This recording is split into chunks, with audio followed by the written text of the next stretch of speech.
So guys, Tinubu is helpless as he stands now.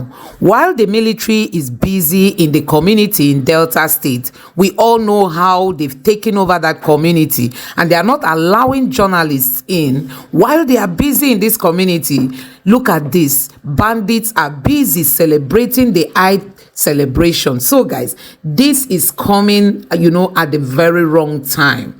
At the very wrong time when they tell us that, that they've decimated these people. You can imagine the video you're about to watch now is a video of bandits, bandits celebrating this celebration that the Muslims just celebrated recently.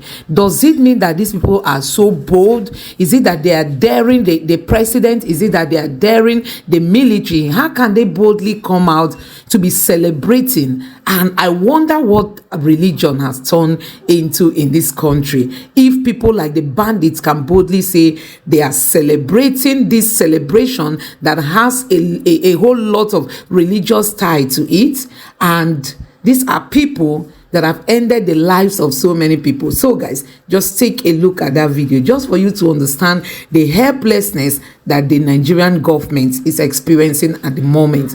Can you imagine this?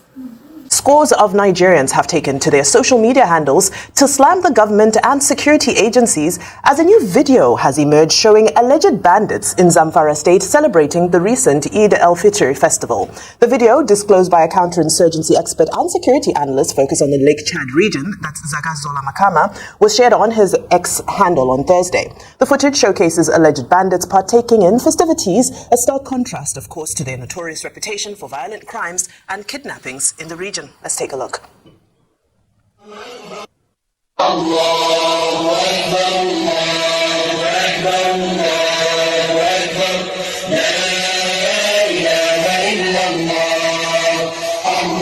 Meanwhile, the Nigerian Air Force has bombed 3 terrorist camps in Zamfara on Wednesday, eliminating several of them and their structures. In a statement, the Director of Information and Public Relations of the Nigerian Air Force, Edward Gabkat, said the strikes followed carefully conducted observation missions over the camps of terrorist kingpins Abdullahi Nasanda in Zurmi local government area and Malam Tukur's camp in Gusau, LGA of the state.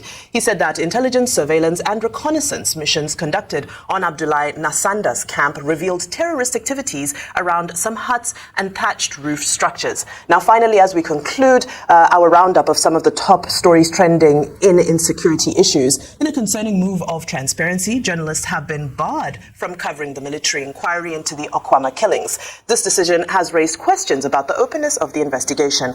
Now, we know that the Ijaw Youth Council in the Niger Delta has sounded the alarm over the alleged invasion of homes belonging to prominent Ijaw leaders and sons. They claim that the Nigerian Army's actions, including allegations of arrests without proper explanations, have sparked outcry in their communities. They highlighted the case of an Ijaw leader, that's Chief Sobomoba Jack Rich, also known as Egberi Papa, who was arrested after his home was raided by soldiers.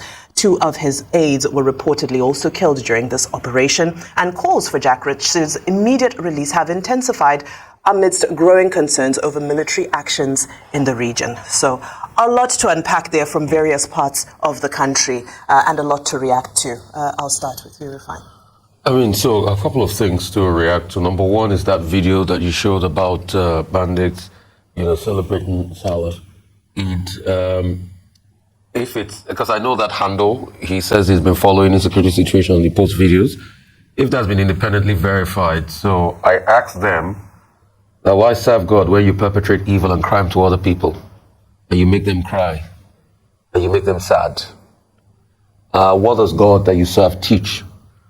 Does it teach inhumanity to your fellow man, or it teaches peace and love at this point in time? And that's why I tell people we should be careful in this life. Let's not mix religion with things like that. So anyway, but they still have a right of their religion. And somebody will want to ask, why the security forces, if they have intels like this, or do they have intels like this, not go after them and sweep them? And it's shocking how much of the ecosystem we've built. Look at a lot of people here, and you still have them in their thousands. What are we doing that is making it easy for these people to recruit one another? That's the sad reality we should look at. So I think it's just a reminder of the kind of society we've built. And if something is not done about it, it will just persist that way. And I just hope it doesn't consume all of us someday soon. I think another story you made mention of was the Okama situation. I think to a large extent at this point in time, the military should be ready to hand themselves over for an investigative panel of inquiry in the frame of like NSAS into what is happening. Because we are seeing a continuation of actions. Some poor communities were attacked, and the military at the same time says it's trying to set up a panel of inquiry to look into this. It can't be a judge in its own matter. Let us really know what happened, the remote causes and other causes of this action. Now we're talking about Jack Rich. There are other people too that have been extended. I'm probably sure, if my memory serves, I don't think Jack Rich's face or name was part of the initial list wanted. From there too, we all remember how they went to attack Paike Clark's home. So we are seeing a lot of fishing activity going on. But what we just want is, an independent inquiry into this to really know what happened. Because we all remember how Odi ended. Despite the justifications, we all remember that the federal government, I think it's them, Dr. Abbas's government that served in, had to pay some sort of compensation after the court had ruled. Because we are violating people's rights at this point in time. The Yoruba Progress Union had spoken ad nauseum about this. The military cannot be a judge and jury in their own matter. And I think all of this should stop because the Niger Delta is already inflamed. I'm not saying action should not be carried out to rid out banditry and criminality, but also let's ask the state vital questions. In the bid of bringing peace to that area, these actors, as regards the security of this area, that the state also empowers with contracts and things like that, isn't the time to ask ourselves questions? And that's why it goes back to the real conversation of how we should have developed the Niger Delta with a resource that we have not done over these years that is now coming back to haunt us. Let us think deeply. It's teaching time, they say saves 9. All right, I'm so sad that we had to start on a very downer note on a Friday, but these are very pertinent conversations we must have, especially with regards to the state of insecurity. Side by side, the fact that this administration has consistently said that they are working to kick out banditry, kidnapping, and we hear one of our colleagues in this regard, the staff of Channels TV, Joshua Rogers, who was kidnapped. And it's a developing story. It's just come out. We hear that they're demanding an amount, a significant amount for his ransom. And I'm hoping that the security agencies will act really fast because it's not just a threat on this individual, but it also speaks to his profession as well. I mean, there are no links as to the reason why, whether he was picked up deliberately, whether he was targeted. They did say they trailed him, but just to say that I hope this is a call for the River State Police Command to fish out the kidnappers and bring him back safely. But beyond that, it's also to talk about the fact that the bandits in ZAMFARA, as if the video that was shown, if accurate, then are depriving people from enjoying the same things that they're enjoying, and that is hypocritical.